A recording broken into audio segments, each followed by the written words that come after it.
Well, hello and welcome to another Pokemon challenge. Today I want to attempt a hardcore Nuzlocke of Pokemon Emerald using only fighting types. Fighting types is a type that I did not use for the longest time up until my adult playthrough of a lot of these games. It is a great type, it has a couple of glaring weaknesses, and this game is going to be particularly challenging. I have looked extensively into Pokemon Ruby, Sapphire, and Emerald to see which of these games I wanted to attempt this run in. I think that Emerald has the best encounters, and it also has the best potential for success. Doing research for my water-only Nuzlocke of Pokemon Emerald, I came across this Nuzlocke tracker here that's a pretty good little website that can show you potential encounters. It's not a perfect website, it does have its downfalls, as this only shows wild encounters. This doesn't show evolutionary lines. It shows every single Pokemon that you can encounter in the wild. For our fighting Pokemon, it does show Machop, that we can get it in the Jagged Pass or Fiery Path. Heracross can be found in the Safari Zone, Makuhita can be found in Granite Cave and Victory Road, and Hariyama can be found in Victory Road. It, however, does not show that you can actually get the Torchic line, which has a fighting type, or the Breloom line, which we can find in Petalburg Woods. Torchic and Shroomish are not fighting types, so they're not on this fighting type list.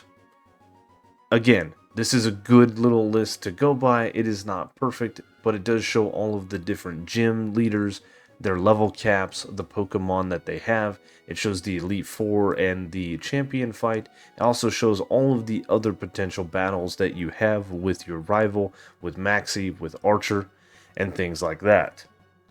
Tate and Liza and Winona are both also harder here in Pokemon Emerald than they are in Ruby and Sapphire. If we look at Ruby's potential encounters here, we can encounter Machop in the same places as before, but also Route 112. We have a chance to find Makuhita in Rustboro City, and we can find Medicham instead of Hariyama in Victory Road. So it's one less encounter in Ruby than in Emerald, and the big glaring difference is Tate and Liza only have Solrock and Lunatone, and Winona actually has a Swellow instead of her Tropius and Swablu. So I think these battles are going to be a little bit more difficult in Emerald than they would be in Ruby or Sapphire. As we look at Sapphire's encounter list, not much has changed. The same is applicable for the three Pokemon we can find, as well as Torchic and Breloom. There's no real difference as far as what we are looking at in Pokemon Sapphire. There are a couple of more water types that we can find in this game, but that is not what we're looking into. I do wish that we could find a Pokemon like Poliwag that would evolve into a Poliwrath, but alas, that is not a thing that we're going to be able to find. Now, there was an in-person event back between March 21st, 2006 and April 9th of 2006 in Japan. It was a Gotta Catch 'em All event where in any of the Generation 3 games, if you participated, you could receive a Meditite in that game.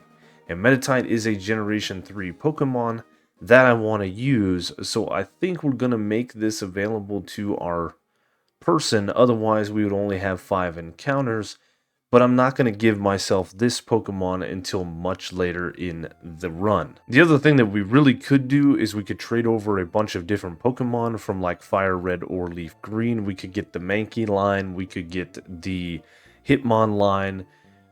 Again, with Poliwag, we could get Poliwrath. There are many different options that we could do. And we could go and breed ourselves a Tyrogue and get a Hitmontop. A ton of different things we could do, but I think that would make the challenge much, much easier. Adding Meditite is already kind of cheesy, but I don't think it's going to drastically change the game. However, looking ahead to the Tate and Liza fight, that is going to be a very, very difficult fight. For the very smart of you in the group, you're probably sat here thinking, well, the two encounters that you have before Roxanne are Torchic and Shroomish, neither of which evolve below the level cap of 15, and neither of which are fighting types, so I have a choice to make. Do I not do this run because I can't? Or do I allow Torchic and Shroomish, since they're going to be fighting types, to take on Roxanne? Do I evolve Torchic into Combuskin at level 16 and allow one level higher for the level cap? I think it's going to be okay that we battle Roxanne with Torchic and Shroomish. It's not like we're completely changing the game. These Pokemon do evolve into fighting types, and Roxanne is a relatively easy trainer. Again, we could trade in things from other games, but I don't think that we want to do that. We want to attempt this with the Pokemon available in the Hoenn region. Metatite is available. I could trade it over from Ruby or Sapphire. We're going to use it in this run. Our first encounter is Jin the Torchic. It has a timid plus speed minus attack nature. Can you guys guess the theme of this run? If you can guess it, put it in the comment section below. I will be listing what that is after we beat the Elite Four, or when we finish the challenge, if we can beat this. Next encounter is a jolly Shroomish named Paul that we met in Petalburg Woods. That is plus speed and minus special attack, a pretty decent nature for a future Breloom. A couple of episodes ago, we did this battle with a Shroomish, so we know that this is very possible. I do lead with Jin, however. I get off an Ember and Geodude misses a Rock Tomb. I go for Ember again, and it's not going to be a 3-shot, however a Rock Tomb connects, doing serious damage to Jin. So we swap into Shroomish. We take out the first Geodude, and we don't take out the second Geodude with a single Absorb because of that minus special attack nature. So this battle is going to drag on for a little bit. We do take out the second Geodude with another Absorb, and out comes Nosepass. We do the same thing as we did last time. We hit a Leech Seed, we hit a Stun Spore, and we just go back and forth with Absorbs until Roxanne has used up all of her potions, and Nosepass has used up its Oran Berry. This wasn't going to be a hard fight. I knew we could beat it. Roxanne can be challenging if you don't have Pokemon with moves other than normal types. Just for grins, I went ahead and did this battle with just Jin at level 16, where it is a fighting type and knows the move Double Kick. We actually take the first Geodude out with a Double Kick. Looks like it got a little bit of a high roll on the second attack. The second Geodude comes out, and we don't take it out with the first Double Kick. However, it just whiffs a Rock Tomb, and we take it out again after a Potion Heal. Out comes Nosepass, and we don't take it out with the first Double Kick, but it just goes for Harden, so a second Double Kick takes it out. This battle, again, was not going to be difficult, but I did want to show the two different options here. Going forward, we will only be using Jin because it is a fighting type. Combuskin is now our lead on the team. Paul does not evolve until level 23, which is unfortunately after the next gym. We do have ourselves one more encounter, so it won't be Jin taking on Brawly by himself. But for now, we've got a lot of travel to do. Meeting Daddy Stone in the Devon Corp nets us the Pokenav, as well as a letter to give to his son Steven Stone. That is imperative we do that because we can get ourselves an experience share coming back to talk to Daddy Stone. The experience share will change how we train Paul. We no longer will have to do the switch training, and we can shed some of the experience gain from Jin. Without another encounter until we get to Granite Cave, we could overlevel, and if Jin is the only feasible Pokemon for a gym leader battle, technically we'll wipe. If we don't get another Pokemon. We will get Makuhita in the Granite Cave, but then doing Brawly with one singulatory Pokemon is going to be difficult. So let's get this letter to Stone. Next we have the Rustboro May battle, and she leads with Torkoal, and I led with Paul accidentally. I was switch training Paul in the last part of the game. So we've got a switch, and Jin switches into Torkoal using Curse.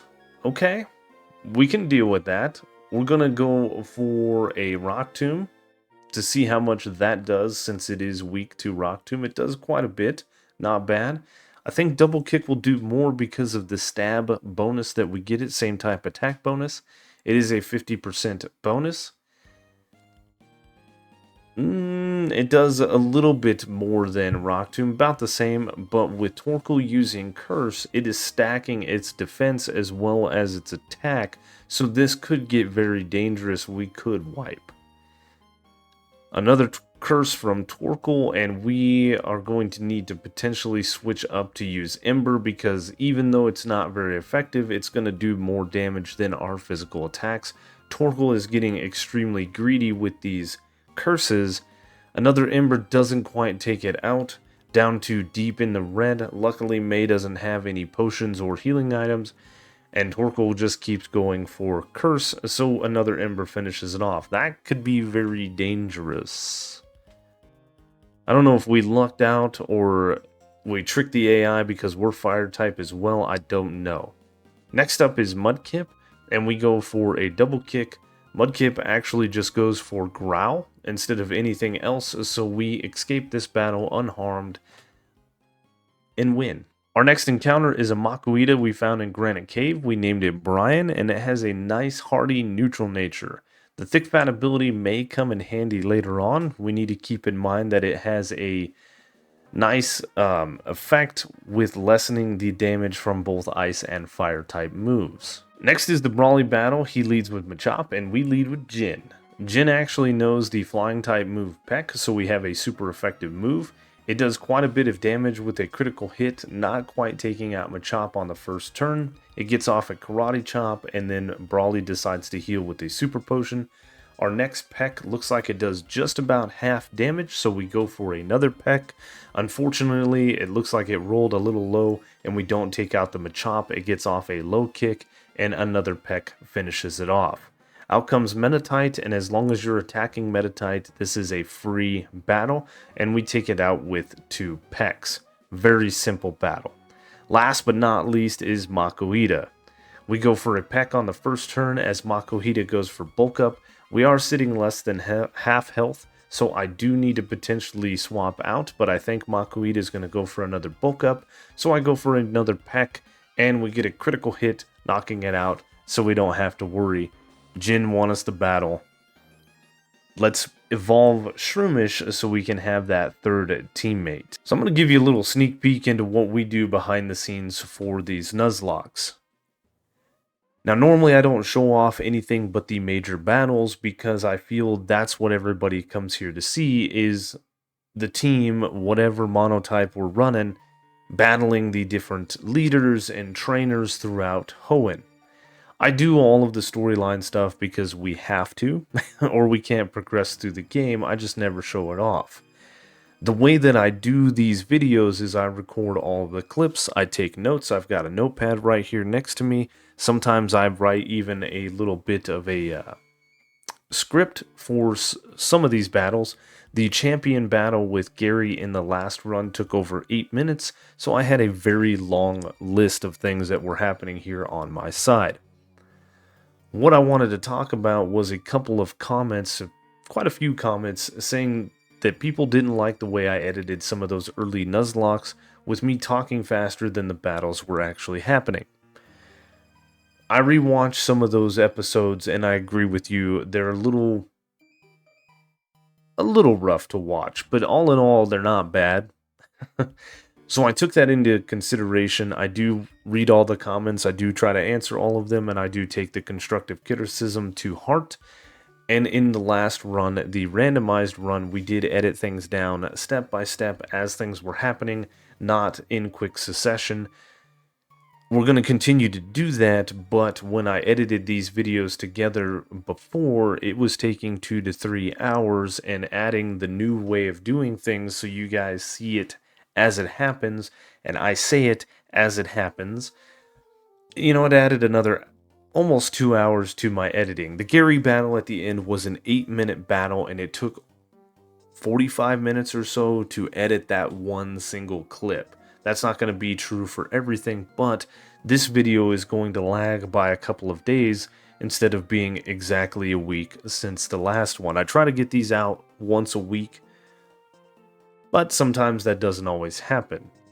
So I hope you guys truly do see the change in editing and enjoy it. Please let me know in the comment sections below. And let's get back to the run. Next is the notorious May battle on Route 110. She leads with Lombre and I lead with Jin. I go for Peck because it's super effective. It does over half damage. I know Lombre doesn't have a water type move. It just goes for nature power, which is swift. Doesn't do much damage, so a second Peck takes it out. Next up is Marshtomp, of course. We do swap Jin out into Paul because of Mudshot and Water Gun. Paul swaps in on a Mudshot, which doesn't do much damage, however lowers our speed. We go for a Leech Seed because I'm not sure how much damage we're going to do. I did learn Mach Punch over Absorb. I regret that now. We get hit with another Mudshot, and we go for Mach Punch. It gets a critical hit, and Leech Seed takes out Marshtomp. Last up is Slugma, so we swap into Brian on an Ember. Thick Fat really doing work for us here. As Ember doesn't do much damage, I go for Vital Throw, and we one-shot the Slugma after a little bit of damage. Next up is Watson, who leads with Voltorb, and we lead with Jin. Voltorb, of course, outspeeds us to hit us with a weak Spark as we go for Double Kick. It doesn't KO it, but it does over half damage. We tank a Shockwave and go for a second Double Kick that does KO it. Electrike comes out, and it's more weak on the special defense side, so we try to go for Ember to see what it does. It does a little bit over half, and we get hit with another Shockwave, and a second Ember KOs it. We are too weak, however, to stay out for Magneton, which would normally be a problem, but since we're using fighting types, we go ahead and swap to Paul on a Shockwave. It doesn't do a lot of damage. We hit it with a Mach Punch for over half. We get hit with a T-Wave and paralyzed in the process, but a second Mach Punch takes out Magneton. Last for Watson is Electrike. It goes for Howl. We decide to go for a Leech Seed, then a Mach Punch, but it out-prioritizes us with a Quick Attack. It goes for a Shockwave. We actually get a full Paralysis. There is the Citrus Heal that I was waiting for. Another Quick Attack, Mach Punch, out-prioritizing. We get a critical hit Mach Punch, so the Leech Seed actually saps the last little life out of Manectric, winning us the third gym battle. Now that we've beaten Watson, we get another encounter. We caught ourselves a Machop named Eddie. It has a mild plus special attack minus defense nature. That's terrible, but we're going to put it on the team nonetheless. It does have some decent stats, regardless of the minus defense. After Watson, there's quite a bit of storyline stuff that we have to do, so while we're doing that and traveling back and forth, I plan and prep for the 4th and 5th gym. Flannery's not going to be that big of an issue. We have a thick fat Makuhita, and we have Jin that can tank fire attacks no problem. I can't learn rollout from the move tutor in Mauville, so we're just going to do the best we can. We did grab the Dig TM, and it shouldn't be that hard. For Norman, Normie the Norman, my dad the Normie, it should be relatively easy. We're going to take the Pokemon that has the highest attack stat and the best fighting type move, and we're going to attempt the battle. If we get too low on health, there are a couple other Pokemon that we can swap to. It should be a relatively easy fight. Alright, time for Flannery. She leads with Numel, and we lead with Brian, as I said I would. I go for Dig, as Numel goes for Takedown. Of course, it misses while we're underground, and our Dig KOs the Numel. We do have a Soft Sand equipped. I don't know if that matters for the one-shot, but we one-shot it, and Slugma comes out. We go for Dig again. Slugma decides to go for Sunny Day, setting up the sun, and our Dig KOs it as well. Out comes Camerupt, and Camerupt doesn't have a good moveset, and because the AI cheats, it's probably not going to go for Overheat. So I decide to use that to my advantage and go for a Vital Throw, thinking the stab move will do more than Dig. It does okay damage as we get hit with a Tackle. I decide to go for Dig. On the next turn, there's a Tackle miss, and our Dig KOs it. It is doing more damage than Vital Throw. Out comes Torkoal. It hits us with an Overheat as we go for a Vital Throw to see what damage it will do.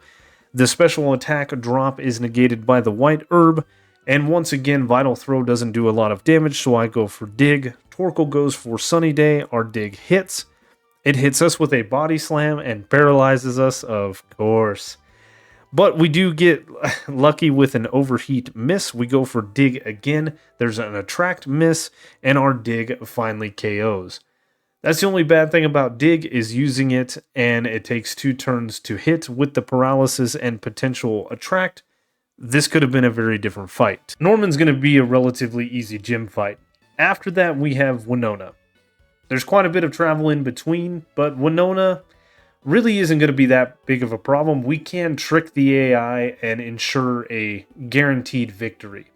Unfortunately, none of our Pokemon can learn Rollout from this move tutor here, so we don't really want that strategy anyway. Locking yourself into Rollout isn't a great thing to do in Nuzlockes. Tate and Liza after Winona is the battle I'm most worried about, and since I'm voicing this over after the fact, I'll let you guys in on a little secret. You're not watching the first 10 attempts. You're not watching the first 20 attempts. You're not watching the first 30 attempts. It took 32 attempts to beat Tate and Liza. I have made it all the way to Lily Cove and the 7th gym leader 32 times. This has taken me so much time. I hope you guys really love this run through. But we'll worry about Tate and Liza in a little while. So Norman's going to be easy. He leads with Spinda and we lead with Paul. My strategy here is to set up a few bulk ups. Spinda's going to go for Teeter Dance, but we have a Person Berry to cure off the first confusion. So we get 2 bulk offs? I'm leaving it in, man. I told you I'm going to leave some of these mistakes in. Anyway, it goes for Teeter Dance again, and we hurt ourselves in confusion. It goes for another Teeter Dance because I think the AI knew we were going to snap out of confusion. It's cheating. But we do get a 3rd bulk up, and that is all we need to ensure that we can one-shot Vigoroth and Lanoon. So we go for Mach Punch, and it does one-shot the Spinda, breaking through confusion. Vigoroth and Lanoon both go down to a single Mach Punch.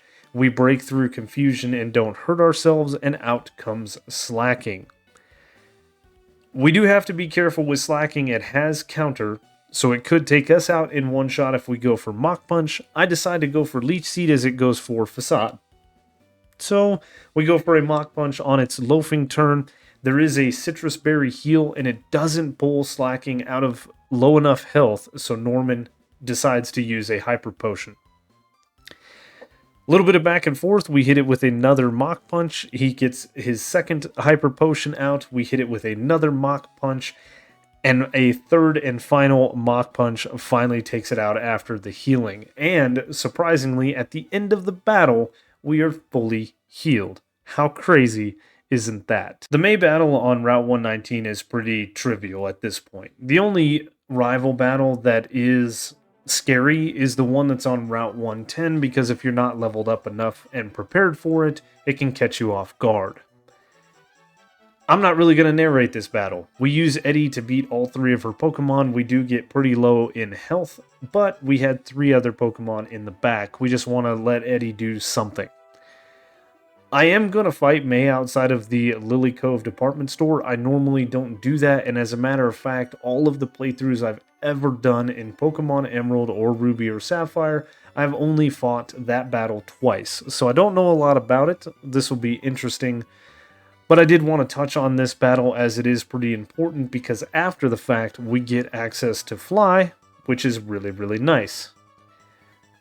And I'm just stalling because up next is Winona, and I'm scared. I guess we should get to the battle, right? Let's quit stalling and go take on Winona. So here is the strategy for beating Winona. We go for Leech Seed with Paul on Swablu, and it mirror moves it, trying to use it against us, but it doesn't affect us because we're grass types. We swap into Jin, it's trying to use mirror move, it doesn't do anything, and when we come out, we start using bulk ups. Now, Swablu does throw a little bit of a wrench going for Safeguard, but really that doesn't matter. I'm just saying it changes the way the strategy works. I start going for another bulk up, and it tries to mirror move bulk ups. When you go for stat boosting moves, Swablu tries to go for a mirror move to match your stats. However, your stat boosting moves don't target the opponent, so mirror move doesn't work. So it is literally just mirror move, bulk up, mirror move, bulk up, mirror move, bulk up, mirror move, bulk up. Eventually, Leech Seed saps Swablu low enough that there is a Hyper Potion used, and we get our 6th bulk up off, and a Rock Tomb KOs the Swablu. Out comes Skarmory, and I decide to see how much Ember is going to do, because Skarmory resists Rock Tomb. It doesn't do a lot, but we do get the burn, which is pretty cool, and it hits us with a very, very weak Aerial Ace because of that, and a double kick does KO it. Out comes Tropius. We try the same thing with Ember because it's weak to Ember. It doesn't do a lot of damage, however, it does set up the Sunny Day. We do get hit with an Aerial Ace because it is faster in the sun, and a Rock Tomb KOs it. Out comes Pelipper, and I decide to go for Ember just because I know it's going to protect, so we miss, and a Rock Tomb does KO it in one shot. Out comes Altaria, and it actually outspeeds us and hits us with a pretty strong Dragon Breath. Dragon is special in this generation, so we're not built for that. Luckily, we tank it, and we KO it with a single Rock Tomb. Stat boosting items, or stat boosting moves rather, against Winona tricks the AI. I don't know why, but this was a very free and easy battle. Now that we've beaten Winona, we can get access to the Safari Zone once you get the Pokeblock case, and if you follow the path that I have just ran, you can get on your acro bike and come over here and jump across to these little blocks, these pillars. I don't know what they are, and I forget how to do this sometimes, but you gotta press B and up at the same time, I believe. You can't just hop like you can on the rocks down the jagged path. So it's B and up at the same time, and we can make our way across this area. Once across here, we can hook an immediate left, and in this patch of grass, we can find our next encounter, which is a female Heracross. Very nice. So all we have to do is hope and pray that this thing doesn't run away, and we have a new encounter. 7 Safari Balls later, we have the Heracross. It did not run away. This is the same exact one that we had previously. I'm excited to name this thing Nina and put it on the team. Nina has a relaxed plus defense minus speed nature. That's not great. Minus speed is never good in Nuzlocks, but I'll take it. Using Heracross is awesome. As I said, we're going to battle May outside the department store, and we're going to lead with Nina for their debut battle. She leads with Tropius. I go for a Horn Attack. It hits us with a Sweet Scent. I go for Horn Attack. It hits us with a Stomp, and I knock it out with a third Horn Attack. Slugma comes out. I think about switching, but Slugma's pretty weak. We hit it with a Horn Attack. It just goes for Amnesia, so we KO it with a second Horn Attack. Out comes Ludicolo, and I'm not sure what this thing can do, but we hit a Horn Attack, and it just goes for Astonish. We go for another Horn Attack. It hits us with a Growl, and a third Horn Attack takes it out. Out comes Marshtomp. May did not evolve her starter fully. We go for Brick Break. It hits us with a Mud Shot, unfortunately dropping our speed, so it hits us with a takedown immediately. We hit it with another Horn Attack, and since it outspeeds us and we're getting low on health, I swap to Paw on a takedown, and we KO it with a Sky Uppercut. I wasn't really worried about this battle. May is nothing to be worried about except for one time. So let's do a little bit of shopping. The TMs I'm after are Light Screen and Reflect. I do pick up a couple of Protect TMs just in case, but these two TMs can be learned by our final encounter, Metatite, and I think these are going to be vital for the strategy against Tate and Liza. Over here, this person sells Fire Blast, Thunder, Hyper Beam, and Blizzard.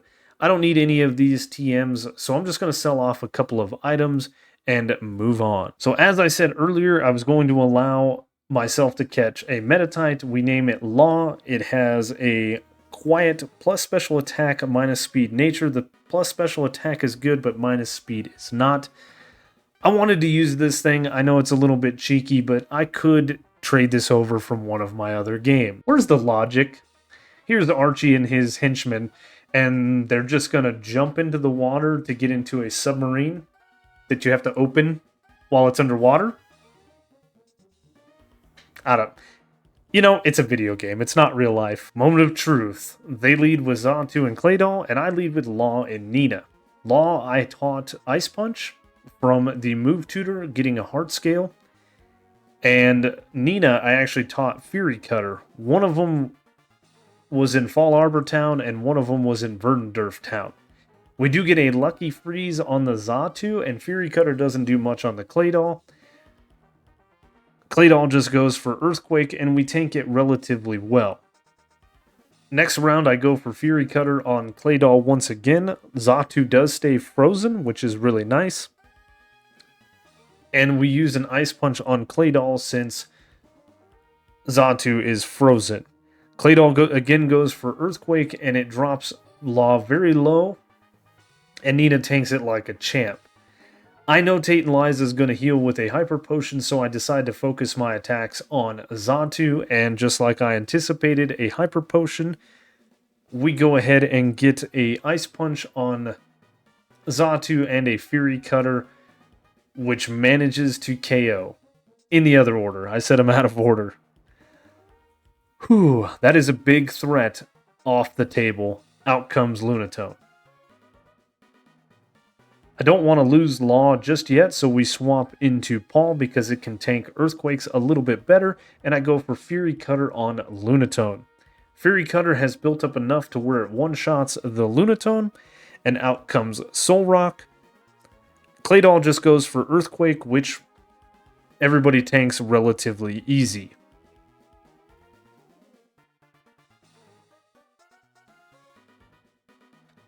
Now, unfortunately, I have a choice to make. I'm going to need to sack Nina to one-shot the Claydol with Fury Cutter. I go for Sky Uppercut on the Soul Rock.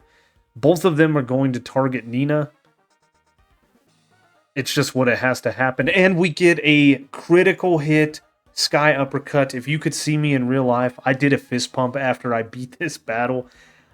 Oh, it has been so insane. Tate and Liza, I hate you so much. Crazy to think that that took 32 attempts. I did have a strategy using Light Screen and Reflect that just didn't pan out, and Law proved to be invaluable on the team. Walking away without losing a single team member is insane to me, and I don't know if this battle would have been doable without Law on the team. We probably could have won, but we would have definitely lost most of our team. Now, before we can get to the last gym, there is a ton of things that we need to do, like find the sunken sub, visit our old pal Kyogre, get questioned by Steven about what's happening like we really know the answer to that. There's really no other way into Sutopolis. This is it. Alright, don't mind me just passing through. Keep on keeping on. Look at this, Cave of Origins. Let's talk to this weird guy in a hat and see if we know anything about a Sky Pillar or a Rayquaza. We have to find the Sky Pillar, climb to the top and awaken Rayquaza so that Daddy can tell the babies to go back to sleep. And after all that, we can talk to the two team leaders, Maxie and Archie. They go away. We can then talk to Wallace and finally gain access to the 7th gym. Now, I'm not really worried about the Juan battle. He leads with Love Disc and we lead with Law.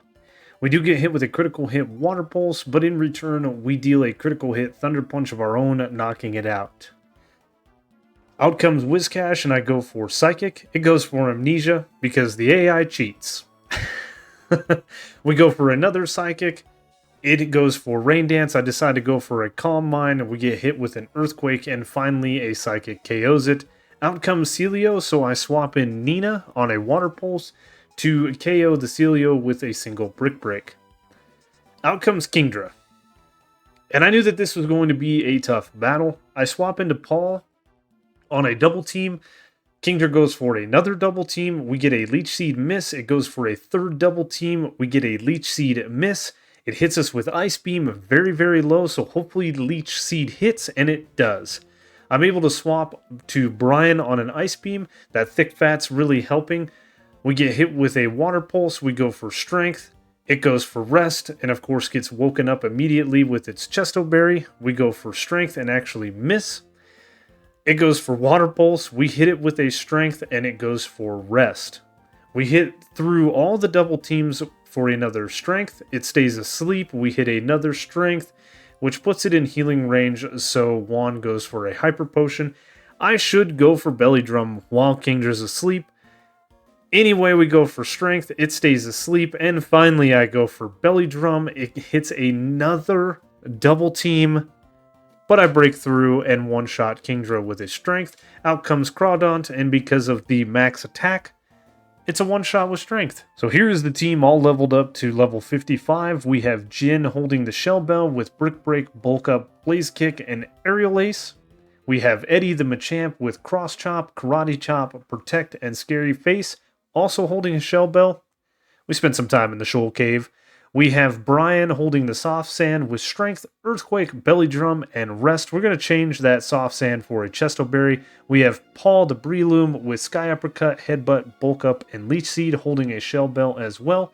We have Law the Medicham holding a Nevermelt Ice with Thunder Punch, Ice Punch, Psychic, and Calm Mind.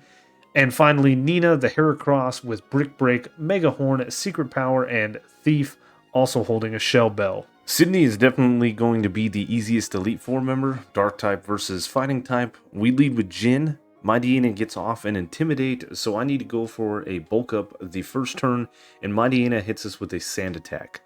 That's not great, but we do connect with a Brick Break for a KO, and out comes Shiftry. We miss with Brick Break, it goes for Double Team, I hit an Aerial Ace, it goes for Double Team again.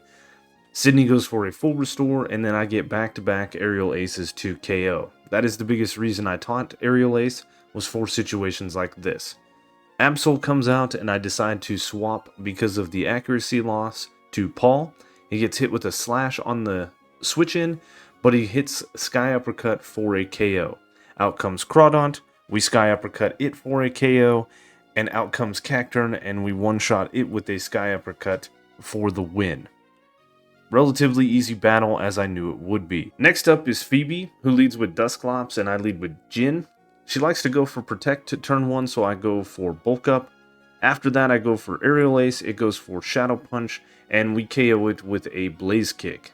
Out comes Bayonet, we hit it with an Aerial Ace, it hits us with a Psychic. I didn't know it had that, but a second Aerial Ace does take it out. Out comes the more bulky and more well-rounded Dusclops. We hit it with a Blaze Kick, it hits us with an Earthquake, does quite a bit of decent damage. We go for a Bulk Up. I'm not sure really what to do at this point. It hits us with another Earthquake, so I swap out Paul on a third Earthquake. I get off a Leech Seed. This thing has Ice Beam, so I swap to Brian. I swap in on an Ice Beam that gets a crit too, and that activates Dusclops' Citrus Berry from the Leech Seed. I go for Belly Drum. Finally, this is something I should have done early on. We get hit with a Shadow Ball, and I go for Rest. I forgot the Chesto Berry, so we get hit with a Shadow Ball while we sleep. We get hit with another Shadow Ball, then there's a full restore. We continue to sleep, and finally we wake up and KO this thing with an Earthquake. Out comes the last Bayonet. It outspeeds us and hits us with a Shadow Ball, but we take it out with an Earthquake. We are kind of low on HP, but when Sableye comes out, we manage to outspeed it and take it out with a single Earthquake. Glacius would be another easy battle. As long as Eddie can hit all of its cross chops, we will win this battle. We get a cross chop on Celio to one-shot it. Out comes Gladely, and we don't outspeed it, so it does hit us with a weak Ice Beam, but we cross chop it for the KO. Our Shell Bell is healing back all of the damage. The second Celio comes out, and we KO it with a single cross chop. Out comes her next Gladely. Again, we don't outspeed, so it gets a hail off, so there's going to be a little bit of chip damage, but we take it out with a cross chop, and at the end of this battle, we are at full health. As Walrein comes out, we do get hit with the chip damage from hail. It actually outspeeds us and hits us with a Surf. We finally have our first cross chop miss. We get hit with the hail. Walrein gets another Surf off, and we're in dangerous territory, but our cross chop connects and KOs it from there. With Law on the team, I'm not too worried about Drake. He leads with Shelgon, and we send out Law. I know that Shelgon likes to go for Protect, so I set up a Calm Mind, and on the next turn, we use Ice Beam to take out the Shelgon. Out comes Altaria, and we actually outspeed it and one-shot it with a single Ice Punch. Next up is Kingdra. This thing can be dangerous. We are faster than it, so we get a Psychic off. It goes for Dragon Dance, which makes it faster than us, so we do get hit with a Body Slam as a second Psychic KOs it. Out comes Flygon, and it outspeeds us to hit us with a pretty decent Earthquake, dropping us to 10 HP, but an Ice Beam does take it out. As Salamence comes out and we get hit with the Intimidate, I make the decision to just go ahead and stay in. I don't have anything that can take this out quickly, but Law has served its purpose. But it whiffs a Rock Slide and we knock it out with a single Ice Punch. Oh my goodness, the RNGesus was with us there. Wallace should never be taken lightly. We lead with Paul against his Wailord, and I go for Leech Seed on turn 1. I think I can tank a Blizzard, but it just goes for Rain Dance. I don't understand this game sometimes. I swap into Nina, and Wailord goes for a Blizzard, but it misses. I hit it with a nasty Mega Horn that drops it deep into the red, so its Water Spout doesn't do a lot of damage, and the Leech Seed KOs it. Out comes Whiscash, and we hit it with a nasty Mega Horn doing well over half. It goes for Amnesia, so I go for Brick Break on the next turn and KO it. Out comes Tentacruel. I swap in Law on a missed Toxic. However, the next Toxic does hit us. We go for Psychic. It hits us with a nasty Hydro Pump, and a second Psychic takes it out. Against Ludicolo, this is where I decide I'm just going to leave Law in, so I go for Ice Punch, and it KOs us with a Giga Drain. Unfortunately, I didn't need to lose that team member, but we get a safe switch into Brian as Ludicolo goes for a double team. I decide to go for my Belly Drum strats. It reads it. I'm telling you, the AI cheats because it hits us with a Surf and almost KOs us. I go for Rest, but luckily this time I did have a Chesto Berry equipped, so we wake up as Ludicolo goes for double team, but Brian does not care about your evasion strats because the subsequent strength knocks it out. Out comes Gyarados, who does get off his Intimidate, drops us -1 attack, so we're still +5. It goes for Dragon Dance, and a strength KOs it. Out for Wallace is Melodic, his ace, his last Pokemon, and a little too late, it just goes for Toxic. So a strength KOs it. It was a relatively easy champion battle, but Wallace has some pretty dangerous Pokemon. This team is set up for coverage, and it's set up for a lot of things that we can throw at it. All in all, this was an extremely fun run, and I'm glad we did it. I knew fighting Pokemon would be a lot of fun to run, and I didn't use them long time ago when we first started playing Pokemon, and now they are a staple on the team. Surprisingly enough, we didn't lose any Pokemon up until the champion battle here on attempt number 32. If you guys haven't guessed by now, the name theme, as we look at the Pokemon Paul and Jin and Law, Brian, Nina, and Eddie, they're all Tekken names, right? Brian Fury, Marshall Law, Nina Williams, Eddie. Oh, I was going to go with boxers, but that was just too easy. So I mixed it up. They're Tekken fighters. If you got that right, congratulations. You win? I don't know what you win. You get another video. Anyway, next run, I think we're going to do a poison run. I'm excited to get that run started. This one took so long, but no rest for the wicked. We are going to get to editing this video and get it up. So hopefully you guys enjoyed it. If you did, you know the routine. Like, comment, subscribe, and I will see you on the next one.